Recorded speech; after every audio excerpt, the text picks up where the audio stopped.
Lorsque Zarathustra eut atteint sa 30e année, il quitta sa patrie et le lac de sa patrie et s'en alla dans la montagne.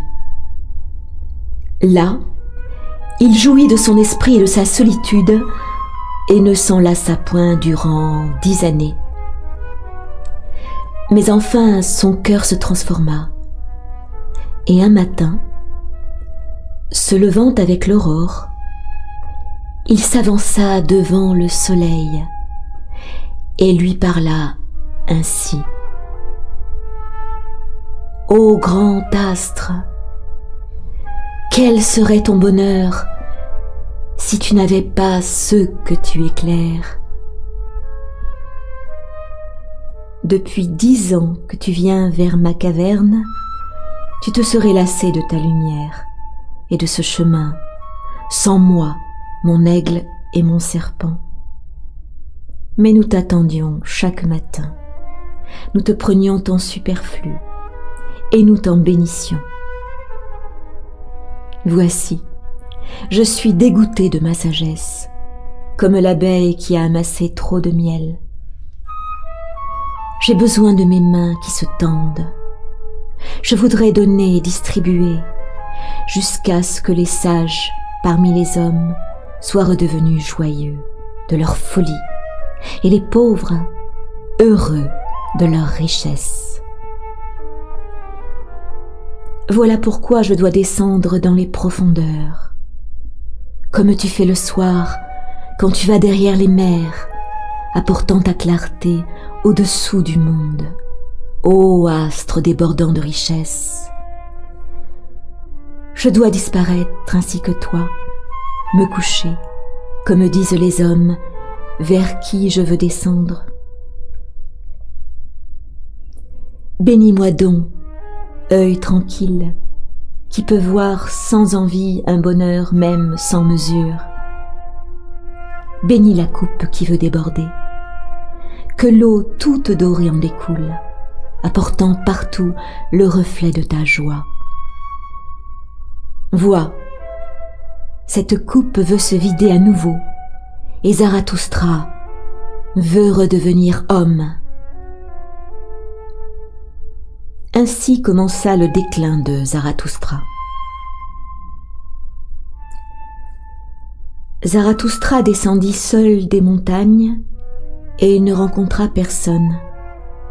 Mais lorsqu'il arriva dans les bois, soudain se dressa devant lui un vieillard qui avait quitté sa sainte chaumière pour chercher des racines dans la forêt. Et ainsi parla le vieillard, et il dit à Zarathustra : « Il ne m'est pas inconnu ce voyageur. Voilà bien des années qu'il passa par ici. Il s'appelait Zarathustra, mais il s'est transformé. Tu portais alors ta cendre à la montagne. Veux-tu aujourd'hui porter ton feu dans la vallée? Ne crains-tu pas le châtiment des incendiaires? » Oui, je reconnais Zarathustra. Son œil est limpide, et sur sa lèvre ne se creuse aucun pli de dégoût. Ne s'avance-t-il pas comme un danseur? Zarathustra s'est transformé. Zarathustra s'est fait enfant. Zarathustra s'est éveillé. Que vas-tu faire maintenant auprès de ceux qui dorment? Tu vivais dans la solitude comme dans la mer, et la mer te portait. Malheur à toi, tu veux donc atterrir? Malheur à toi, tu veux de nouveau traîner toi-même ton corps?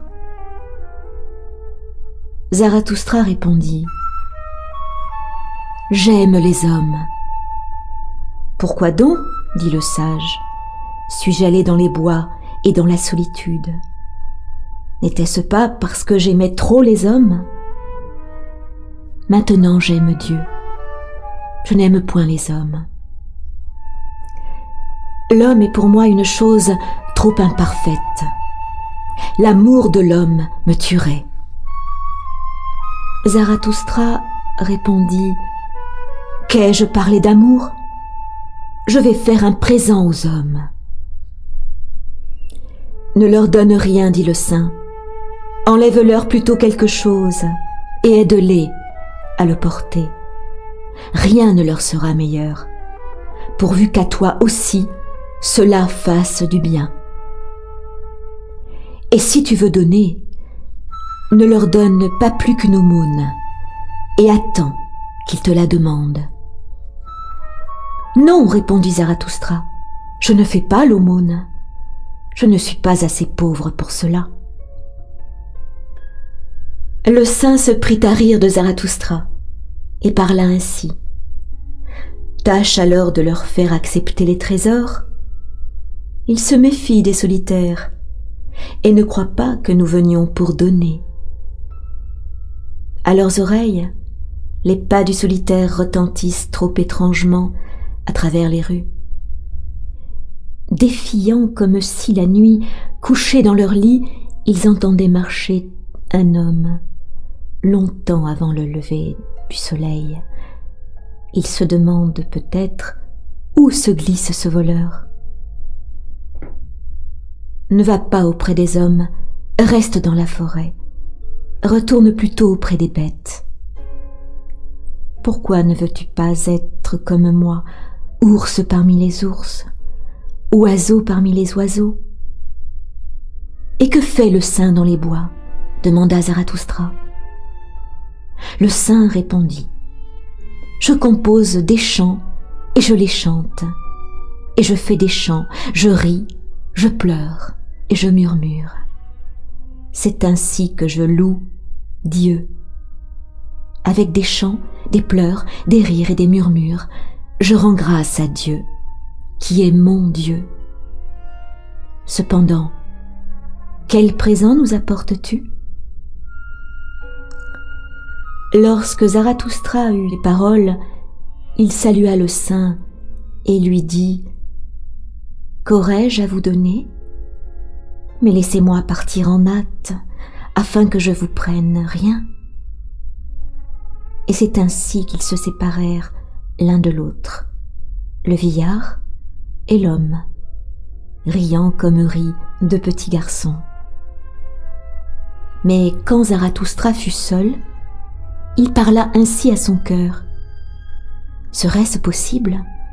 Ce vieux saint dans sa forêt n'a pas encore entendu dire que Dieu est mort? Lorsque Zarathustra arriva dans la ville voisine, qui se trouvait le plus près des bois, il y vit une grande foule rassemblée sur la place publique, car on avait annoncé qu'un danseur de cordes allait se montrer. Et Zarathustra parla au peuple et lui dit « Je vous enseigne le surhomme. L'homme est quelque chose qui doit être surmonté. Qu'avez-vous fait pour le surmonter?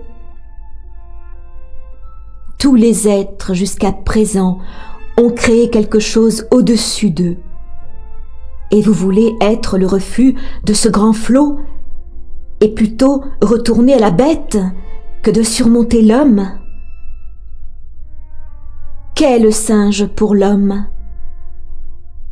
Une dérision ou une honte douloureuse. Et c'est ce que doit être l'homme pour le surhomme, une dérision ou une honte douloureuse. Vous avez tracé le chemin qui va du ver jusqu'à l'homme, et il vous est resté beaucoup du ver de terre. Autrefois, vous étiez singe, et maintenant encore, l'homme est plus singe qu'un singe. Mais le plus sage d'entre vous n'est lui-même qu'une chose disparate, hybride fait d'une plante et d'un fantôme. Cependant, vous ai-je dit de devenir fantôme ou plante? Voici, je vous enseigne le surhomme. le surhomme est le sens de la terre. Que votre volonté dise que le surhomme soit le sens de la terre. Je vous en conjure, mes frères, restez fidèles à la terre et ne croyez pas ceux qui vous parlent d'espoir supraterrestre. Ce sont des empoisonneurs, qu'ils le sachent ou non. Ce sont des contempteurs de la vie, des moribonds et des empoisonnés eux-mêmes, de ceux dont la terre est fatiguée. Qu'ils s'en aillent donc. Autrefois, le blasphème envers Dieu était le plus grand blasphème. Mais Dieu est mort, et avec lui sont morts ses blasphémateurs. Ce qu'il y a de plus terrible maintenant, c'est de blasphémer la terre et d'estimer les entrailles de l'impénétrable plus que le sens de la terre. Jadis, l'âme regardait le corps avec dédain, et rien alors n'était plus haut que ce dédain. Elle le voulait maigre, hideux, affamé.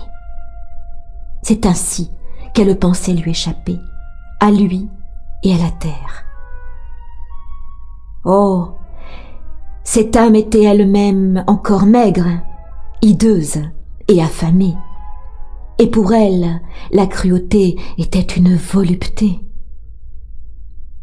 Mais vous aussi, mes frères, dites-moi, votre corps, qu'annonce-t-il de votre âme? Votre âme n'est-elle pas pauvreté, ordure et pitoyable contentement de soi-même? En vérité, l'homme est un fleuve impur. Il faut être devenu océan pour pouvoir, sans se salir, recevoir un fleuve impur. Voici, je vous enseigne le surhomme. Il est cet océan. En lui peut s'abîmer votre grand mépris. Que peut-il vous arriver de plus sublime? C'est l'heure du grand mépris. L'heure où votre bonheur même se tourne en dégoût, tout comme votre raison et votre vertu. L'heure où vous dites « Qu'importe mon bonheur, il est pauvreté, ordure et pitoyable contentement de soi-même. Mais mon bonheur devrait légitimer l'existence elle-même. » L'heure où vous dites « Qu'importe ma raison, est-elle avide de science, comme le lion de nourriture? Elle est pauvreté, ordure et pitoyable contentement de soi-même. L'heure où vous dites « Qu'importe ma vertu, elle ne m'a pas encore fait délirer. Que je suis fatigué de mon bien et de mon mal. Tout cela est pauvreté, ordure et pitoyable contentement de soi-même. » L'heure où vous dites « Qu'importe ma justice, je ne vois pas que je sois charbon ardent, mais le juste est charbon ardent. » L'heure où vous dites « Qu'importe ma pitié, la pitié n'est-elle pas la croix où l'on cloue celui qui aime les hommes? Mais ma pitié n'est pas une crucifixion. » Avez-vous déjà parlé ainsi? Avez-vous déjà crié ainsi? Hélas, que ne vous ai-je entendu crier ainsi? Ce ne sont pas vos péchés, c'est votre contentement qui crie contre le ciel, c'est votre avarice, même dans vos péchés, qui crie contre le ciel. Où donc est l'éclair qui vous léchera de sa langue? Où est la folie qu'il faudra vous inoculer? Voici, je vous enseigne le surhomme. Il est cet éclair, il est cette folie. Quand Zarathustra eut parlé ainsi, quelqu'un de la foule s'écria : « Nous avons assez entendu parler du danseur de cordes, faites-nous-le voir maintenant !» Et tout le peuple rit de Zarathustra. Mais le danseur de cordes, qui croyait que l'on avait parlé de lui, se mit à l'ouvrage.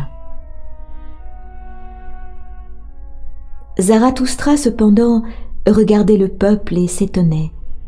Puis il dit : « L'homme est une corde tendue entre la bête et le surhomme, une corde sur l'abîme.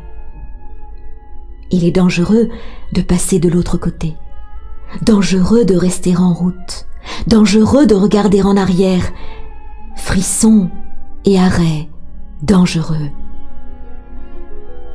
Ce qu'il y a de grand dans l'homme, c'est qu'il est un pont et non un but. Ce que l'on peut aimer en l'homme, c'est qu'il est un passage et un déclin. J'aime ceux qui ne savent vivre autrement que pour disparaître, car ils passent au-delà. J'aime les grands contempteurs parce qu'ils sont les grands adorateurs, les flèches du désir vers l'autre rive. J'aime ceux qui ne cherchent pas, derrière les étoiles, une raison pour périr ou pour s'offrir en sacrifice, mais ceux qui se sacrifient à la terre pour qu'un jour la terre appartienne au surhomme. J'aime celui qui vit pour connaître et qui veut connaître afin qu'un jour vive le surhomme, car c'est ainsi qu'il veut son propre déclin.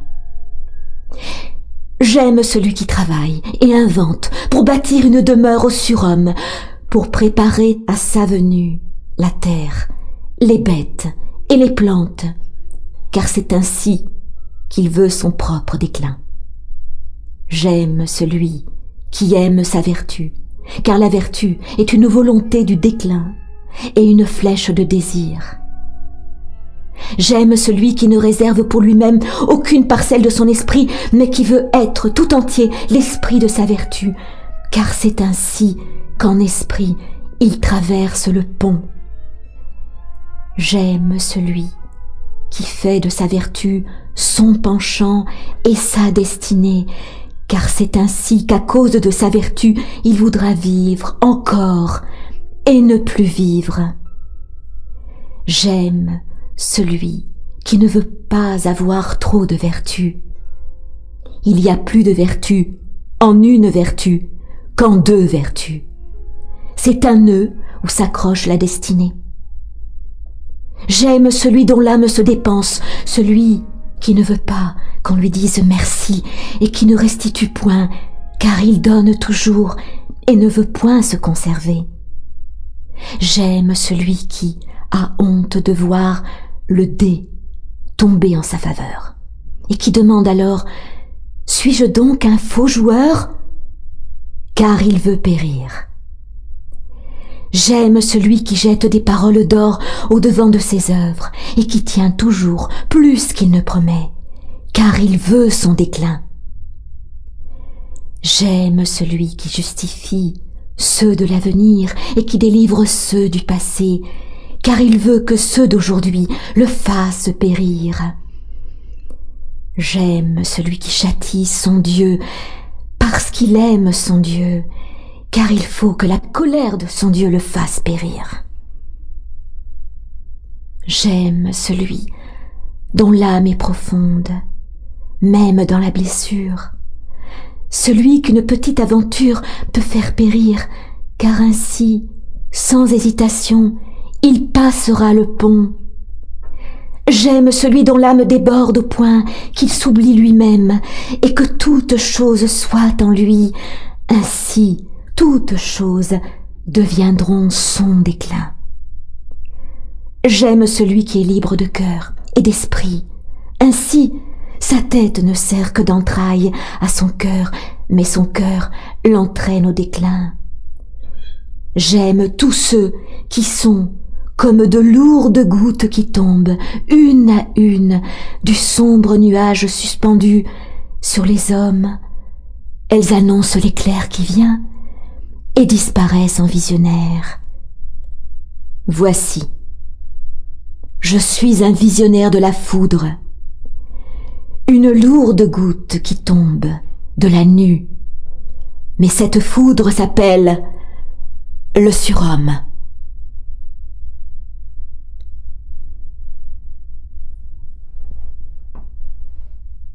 Quand Zarathustra eut dit ces mots, il considéra de nouveau le peuple et se tut. Puis il dit à son cœur : les voilà qui se mettent à rire et ne me comprennent point. Je ne suis pas la bouche qu'il faut à ces oreilles. Faut-il d'abord leur briser les oreilles afin qu'ils apprennent à entendre avec les yeux ?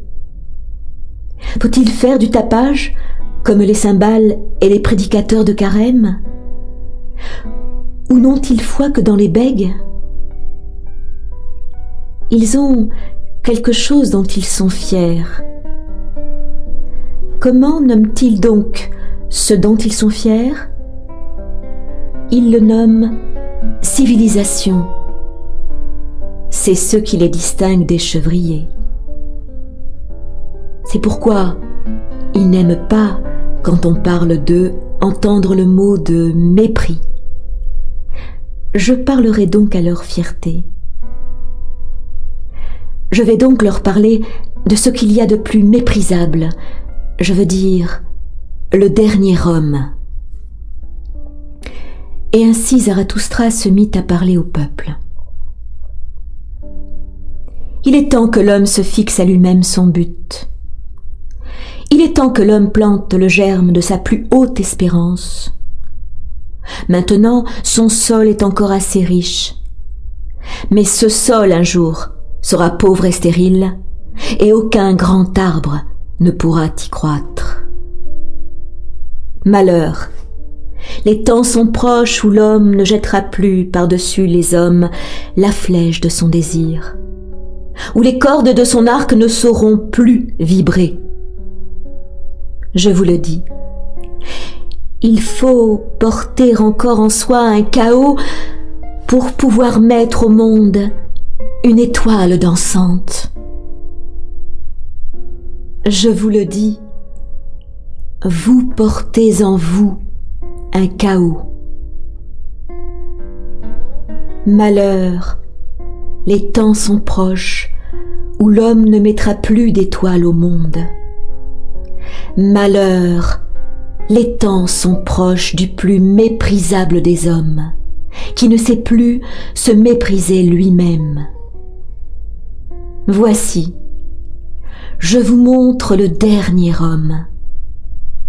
Amour, création, désir, étoile, qu'est-ce là ? Ainsi demande le dernier homme, et il cligne de l'œil. La terre sera alors devenue plus petite, et sur elle sautillera le dernier homme, qui rapetisse tout. Sa race est indestructible, comme celle du puceron. Le dernier homme vit le plus longtemps. Nous avons inventé le bonheur, disent les derniers hommes, et ils clignent de l'œil. Ils ont abandonné les contrées où il était dur de vivre, car on a besoin de chaleur. On aime encore son voisin et l'on se frotte à lui, car on a besoin de chaleur. Tomber malade et être méfiant passe chez eux pour un péché. On s'avance prudemment. Bien fou qui trébuche encore sur les pierres et sur les hommes. Un peu de poison de ci, de là, pour se procurer des rêves agréables, et beaucoup de poison enfin pour mourir agréablement. On travaille encore, car le travail est une distraction, mais l'on veille à ce que la distraction ne débilite point. On ne devient plus ni pauvre ni riche, ce sont deux choses trop pénibles. Qui voudrait encore gouverner ? Qui voudrait obéir encore ? ce sont deux choses trop pénibles.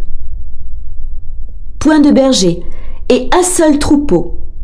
Chacun veut la même chose, tous sont égaux. Qui a d'autres sentiments va de son plein gré dans la maison des fous. Autrefois, tout le monde était fou, disent ceux qui sont les plus fins, et ils clignent de l'œil. On est prudent et l'on sait tout ce qui est arrivé. C'est ainsi que l'on peut railler sans fin. On se dispute encore, mais on se réconcilie bientôt, car on ne veut pas se gâter l'estomac. On a son petit plaisir pour le jour et son petit plaisir pour la nuit, mais on respecte la santé. Nous avons inventé le bonheur, disent les derniers hommes, et ils clignent de l'œil. Ici finit le premier discours de Zarathustra, celui que l'on appelle aussi le prologue. Car en cet endroit, il fut interrompu par les cris et la joie de la foule. « Donne-nous ce dernier homme, ô Zarathustra !» s'écriait-il. « Rends-nous semblables à ces derniers hommes, nous te tiendrons quitte du surhomme. » Et tout le peuple jubilait et claquait de la langue. Zarathustra, cependant, devint triste et dit à son cœur : « Ils ne me comprennent pas. Je ne suis pas la bouche qu'il faut à ses oreilles. Trop longtemps, sans doute, j'ai vécu dans les montagnes. J'ai trop écouté les ruisseaux et les arbres. Je leur parle maintenant comme à des chevriers. Placide est mon âme, et lumineuse comme la montagne au matin. Mais ils me tiennent pour un cœur froid et pour un bouffon aux railleries sinistres. Et les voilà qui me regardent et qui rient. Et tandis qu'ils rient, ils me haïssent encore. Il y a de la glace dans leur rire. Mais alors, il advint quelque chose qui fit taire toutes les bouches et qui fixa tous les regards. Car, pendant ce temps, le danseur de corde s'était mis à l'ouvrage. Il était sorti par une petite poterne et marchait sur la corde tendue entre deux tours, au-dessus de la place publique et de la foule.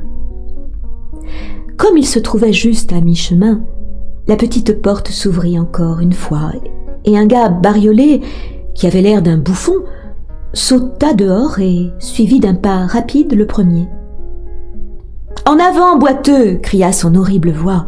« En avant, paresseux, surnois, visage blême ! Que je ne te chatouille pas de mon talon !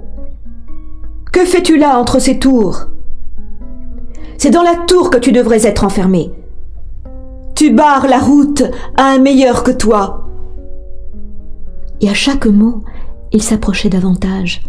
Mais quand il ne fut plus qu'à un pas du danseur de corde, il advint cette chose terrible qui fit taire toutes les bouches et qui fixa tous les regards. Le bouffon poussa un cri diabolique et sauta par-dessus celui qui lui barrait la route. Mais le danseur de corde, en voyant la victoire de son rival, perdit la tête et la corde. Il jeta son balancier et, plus vite encore, s'élança dans l'abîme, comme un tourbillon de bras et de jambes. La place publique et la foule ressemblaient à la mer quand la tempête s'élève. Tous s'enfuyaient en désordre, et surtout à l'endroit où le corps allait s'abattre. Zarathustra cependant ne bougea pas, et ce fut juste à côté de lui que tomba le corps, déchiré et brisé, mais vivant encore. Au bout d'un certain temps, la conscience revint au blessé, et il vit Zarathustra agenouillé auprès de lui. « Que fais-tu là » dit-il enfin. « Je savais, depuis longtemps, que le diable me mettrait le pied en travers. » Maintenant, il me traîne en enfer. Peux-tu l'en empêcher ? Sur mon honneur, ami, répondit Zarathustra, tout ce dont tu parles n'existe pas. Il n'y a ni diable ni enfer. Ton âme sera morte, plus vite encore que ton corps. Ne crains donc plus rien. L'homme leva les yeux avec défiance. Si tu dis vrai, répondit-il ensuite, je ne perds rien en perdant la vie. Je ne suis guère plus qu'une bête qu'on a fait danser avec des coups et de maigre nourriture. Non, pas, dit Zarathustra. Tu as fait du danger ton métier. Il n'y a là rien de méprisable. Maintenant, ton métier te fait périr. C'est pourquoi je vais t'enterrer de mes mains. Quand Zarathustra eut dit cela, le moribond ne répondit plus, mais il remua la main, comme s'il cherchait la main de Zarathustra pour le remercier. Cependant, le soir tombait, et la place publique se voilait d'ombre. Alors la foule commença à se disperser, car la curiosité et la frayeur même se fatiguent. Zarathustra, assis par terre à côté du mort, était noyé dans ses pensées. Ainsi, il oubliait le temps. Mais enfin, la nuit vint, et un vent froid passa sur le solitaire. Alors Zarathustra se leva et il dit à son cœur : « En vérité, Zarathustra a fait une belle pêche aujourd'hui. Il n'a pas attrapé d'homme, mais un cadavre. Inquiétante est la vie humaine, et de plus, toujours dénuée de sens. Un bouffon peut lui devenir fatal. Je veux enseigner aux hommes le sens de leur existence, qui est le surhomme, l'éclair du sombre nuage homme. Mais je suis encore loin d'eux, et mon esprit ne parle pas à leur sens. Pour les hommes, je tiens encore le milieu entre un fou et un cadavre. Sombre est la nuit, sombres sont les voix de Zarathustra. Viens, compagnon rigide et glacé, je te porte à l'endroit où je vais t'enterrer de mes mains. Quand Zarathustra eut dit cela à son cœur, il chargea le cadavre sur ses épaules et se mit en route. Il n'avait pas encore fait 100 pas qu'un homme se glissa auprès de lui et lui parla tout bas à l'oreille. Et voici, celui qui lui parlait était le bouffon de la tour. « Va-t'en de cette ville, ô Zarathustra, dit-il. Il y a ici trop de gens qui te haïssent. Les bons et les justes te haïssent, et ils t'appellent leur ennemi et leur contempteur. Les fidèles de la vraie croyance te haïssent, et ils t'appellent un danger pour la foule.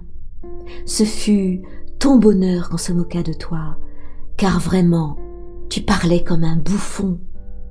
Ce fut ton bonheur de t'associer aux chiens morts, en t'abaissant ainsi, tu t'es sauvé pour cette fois-ci. Mais va-t'en de cette ville, sinon, demain, je sauterai par-dessus un mort. » Après avoir dit ces choses, l'homme disparut, et Zarathustra continua son chemin par les rues obscures. À la porte de la ville, il rencontra les fossoyeurs. Ils éclairèrent sa figure de leurs flambeaux, reconnurent Zarathustra et se moquèrent beaucoup de lui. « Zarathustra emporte le chien mort, bravo Zarathustra, s'est fait fossoyeur, car nous avons les mains trop propres pour ce gibier. Zarathustra veut-il donc voler sa pâture au diable ?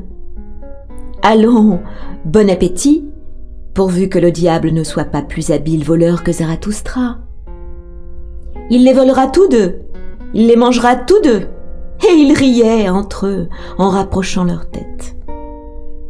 Zarathustra ne répondit pas un mot et passa son chemin. Lorsqu'il eut marché pendant 2 heures, le long des bois et des marécages, il avait tellement entendu hurler des loups affamés que la faim s'était emparée de lui. Aussitôt s'arrêta-t-il à une maison isolée où brûlait une lumière. « La faim s'empare de moi comme un brigand », dit Zarathustra. « Au milieu des bois et des marécages, la faim s'empare de moi, dans la nuit profonde. Ma faim a de singuliers caprices. Souvent, elle ne me vient qu'après le repas, et aujourd'hui, elle n'est pas venue de toute la journée. Où donc s'est-elle attardée ?» En parlant ainsi, Zarathustra frappa à la porte de la maison. Un vieil homme parut aussitôt. Il portait une lumière et demanda « Qui vient vers moi et vers mon mauvais sommeil ?»« Un vivant et un mort, » dit Zarathustra. « Donnez-moi à manger et à boire. J'ai oublié de le faire pendant le jour.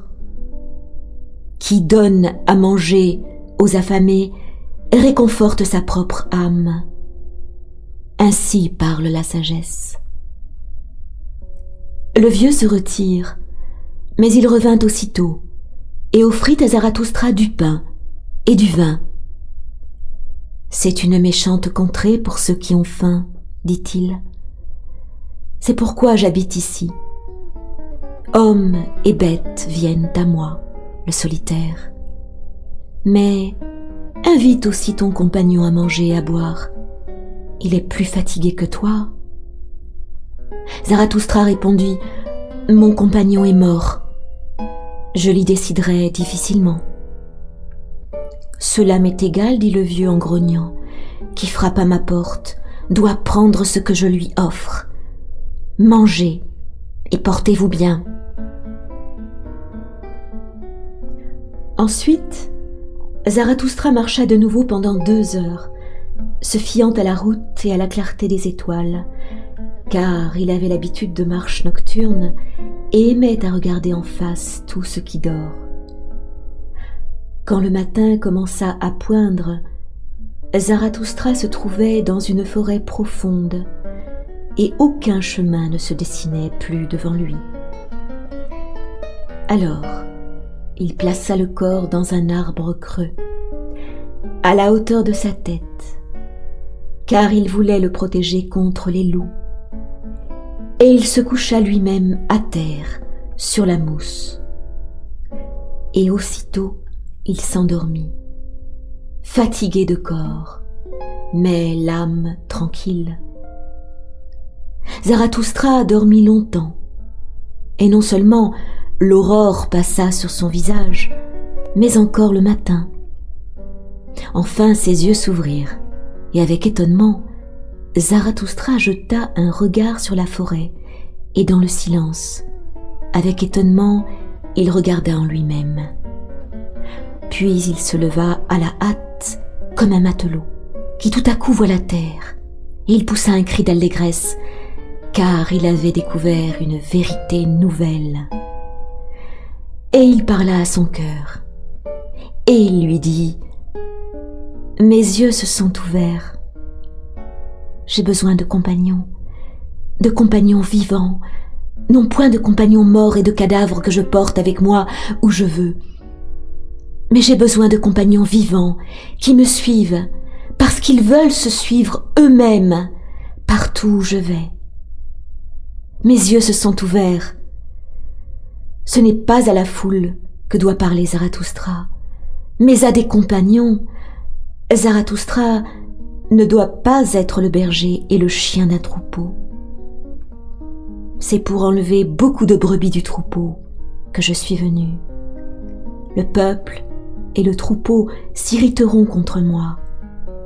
Zarathustra veut être traité de brigand par les bergers. Je dis bergers, mais ils s'appellent les bons et les justes. Je dis bergers, mais ils s'appellent les fidèles de la vraie croyance. Voyez, les bons et les justes, qui haïssent-ils le plus ? Celui qui brise leur table des valeurs, le destructeur, le criminel. Mais c'est celui-là, le Créateur. Voyez les fidèles de toutes les croyances. Qui haïssent-ils le plus? Celui qui brise leur table des valeurs, le destructeur, le criminel. Mais c'est celui-là, le Créateur. Des compagnons, voilà ce que cherche le Créateur, et non des cadavres, des troupeaux ou des croyants. Des créateurs comme lui, voilà ce que cherche le Créateur, de ceux qui inscrivent des valeurs nouvelles sur des tables nouvelles. Des compagnons, voilà ce que cherche le Créateur, des moissonneurs qui moissonnent avec lui, car chez lui, tout est mûr pour la moisson. Mais il lui manque les 100 faucilles. Aussi, plein de colère, arrache-t-il les épis. Des compagnons, voilà ce que cherche le Créateur, de ceux qui savent aiguiser leurs faucilles.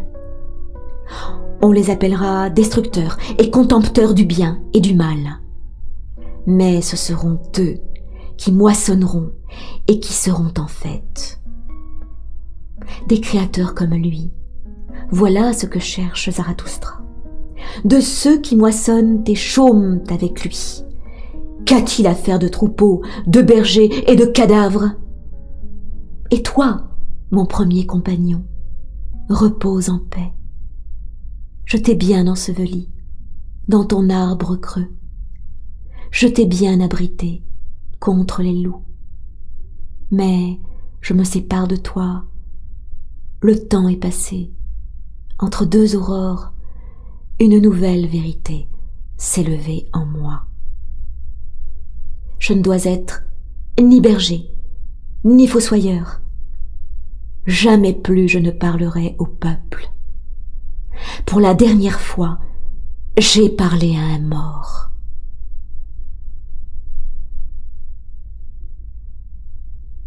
Je veux me joindre au Créateur, à ceux qui moissonnent et chôment. Je leur montrerai l'arc-en-ciel et tous les échelons qui mènent au surhomme. Je chanterai mon chant aux solitaires et à ceux qui sont deux dans la solitude. Et quiconque a des oreilles pour les choses inouïes, je lui alourdirai le cœur de ma félicité. Je marche vers mon but, je suis ma route.